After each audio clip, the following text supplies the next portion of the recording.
صوبہ سندھ کے بعد اب آپ کو لیے چلیں گے بلوچستان کی دنیا میں۔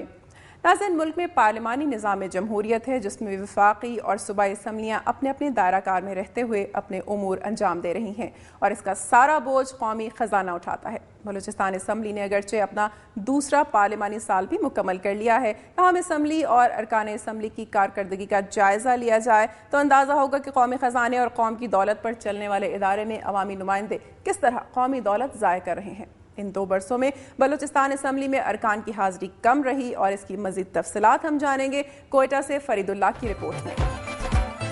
بلوچستان اسمبلی نے اپنا دوسرا پارلیمانی سال مکمل کر لیا ہے۔ فروری 2008 میں ہونے والے انتخابات کے بعد وجود میں آنے والی بلوچستان کی 9ویں اسمبلی نے 5 اپریل کو اپنا دوسرا پارلیمانی سال مکمل کر لیا۔ دوسرے پارلیمانی سال کے دوران اسمبلی میں 70 کی بجائے 72 روز کارروائی مکمل کرنے کے لیے اجلاس منعقد ہوئے، جس میں مختلف ارکان کی جانب سے پوچھے گئے سوالات میں سے صرف 56 کے وزراء نے جوابات دیے۔ اسمبلی میں 20 قراردادیں منظور اور 12 میں سے 6 تحریک التوا نمٹائی گئیں۔ اسمبلی کے اجلاسوں کے دوران متعدد بار دیکھنے میں آیا کہ ایوان میں اکثر اراکین غیر حاضر رہے۔ بعض اوقات تو کوورم پورا نہ ہونے کے باوجود بھی اجلاس منعقد ہوئے۔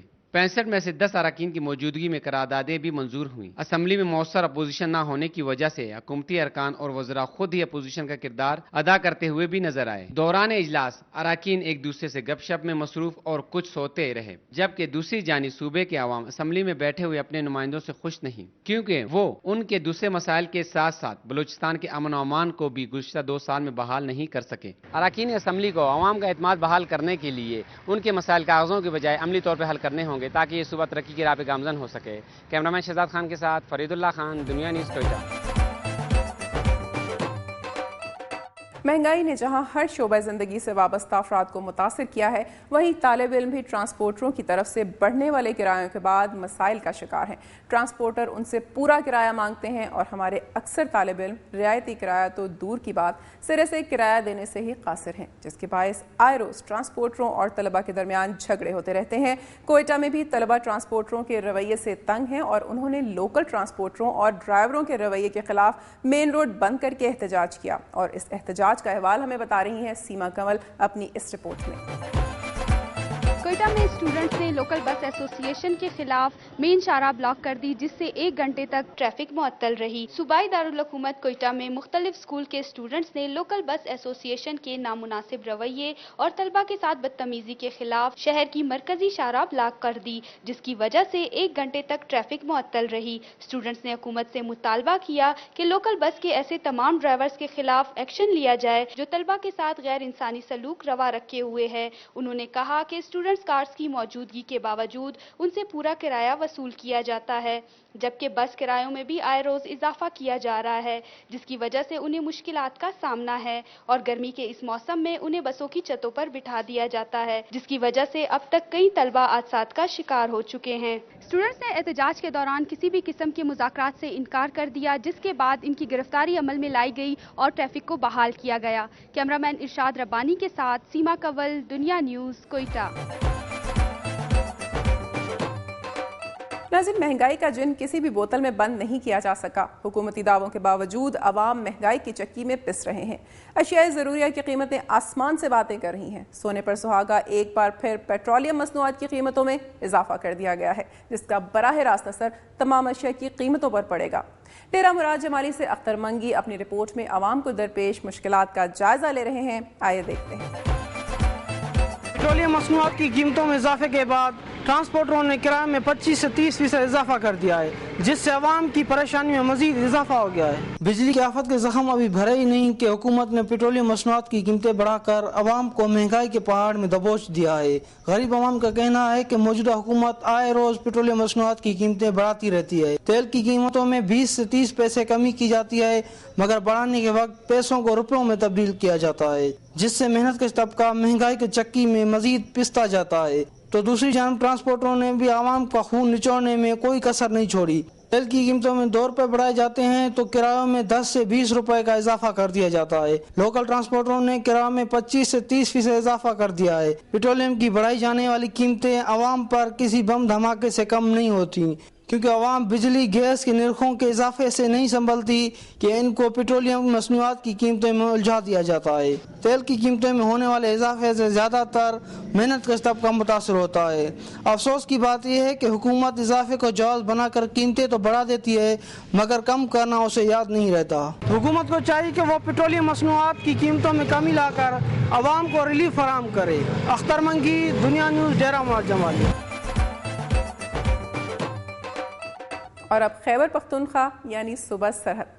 ناظرین، دہشت گردی کے خلاف جنگ کے دوران جہاں دیگر علاقے متاثر ہوئے وہیں ڈیرہ اسماعیل خان بھی اس کا نشانہ بنا۔ بم دھماکے، دہشت گردوں کی جانب سے فائرنگ کے واقعات اور قتل و غارت گری کی وارداتوں نے پورے علاقے کو متاثر کیے رکھا۔ سیکیورٹی فورسز کی کامیاب کارروائیوں کے بعد اب علاقے میں معمولات زندگی بحال ہو رہے ہیں، اور اس کی تفصیلات کے لیے ہم چلتے ہیں مستنصر بلوچ کے پاس۔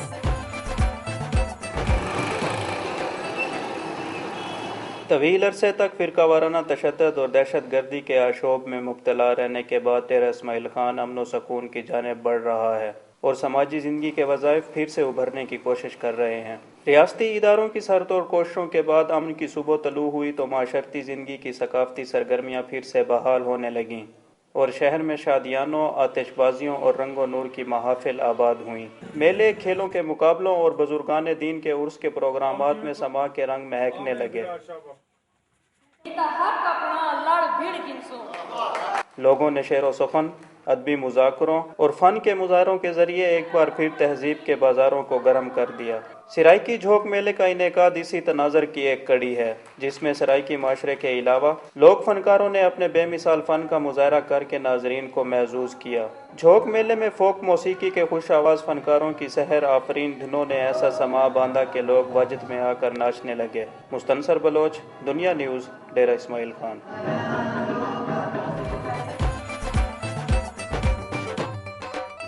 ہمارا ملک جغرافیائی لحاظ سے اتنے اہم مقام پر واقع ہے جہاں جا بجا تاریخ بکھری ہوئی ہے، اور یہی اس خطے کا خاصہ بھی ہے۔ چارسدہ کے علاقے تنگی میں تاریخی اہمیت کے حامل پل کی حالت زار ہمیں بتا رہے ہیں ریاض الحق اپنی اس رپورٹ میں۔ اس وقت میں موجود ہوں چارسدہ کے علاقے تنگی میں۔ یہاں پر انگریزوں کے زمانے میں تعمیر ہونے والا ڈاٹ 17 کا پل تاریخی حیثیت کا حامل ہے۔ یہ پل 17 سرنگوں پر مشتمل ہے جو کہ تقریباً 100 سال قبل انگریزوں کے زمانے میں دریائے سوات کے متوازی تعمیر کیا گیا تھا۔ پل تنگی اور آبازی کے علاقوں کو آپس میں ملا رہا ہے۔ 17 ڈاٹ کا یہ پل کئی مرتبہ خستہ حال ہونے کے باعث آمد و رفت کے لیے بند کیا گیا، لیکن دوسرا متبادل راستہ نہ ہونے کی وجہ سے اسے مرمت کرانے کے بعد آنے جانے کے لیے قابل استعمال بنایا گیا۔ تاہم خستہ حال ہونے اور ٹریفک زیادہ ہونے کی وجہ سے یہ پل کسی بڑے حادثے کا سبب بن سکتا ہے۔ 17 ڈاٹ کا پل 120 میٹر لمبا اور 3 میٹر چوڑا ہے، جس پر بیک وقت صرف ایک جانب سے ہی گاڑیاں گزر سکتی ہے۔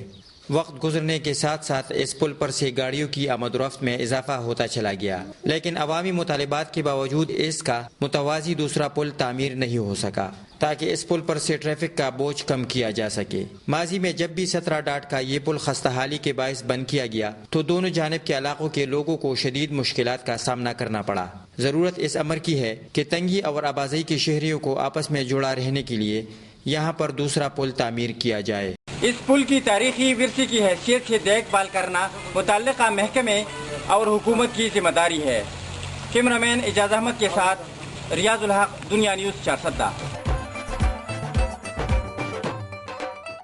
دہشت گردی کے خلاف جنگ نے سوات کو بھی اپنی لپیٹ میں لیے رکھا۔ مشرق کا سوئٹزرلینڈ کہلانے والے علاقے خاک و خون میں نہاتے رہے۔ سیکیورٹی فورسز کی بھرپور کارروائی کے بعد بھی اس کے منفی اثرات دیکھے جا سکتے ہیں۔ 2007 میں بم دھماکے میں تباہ ہونے والی عمارت بھی تاحال دوبارہ تعمیر نہیں ہو سکی، اور اس کی مزید تفصیلات ہم جانیں گے سلیم اطہر سے۔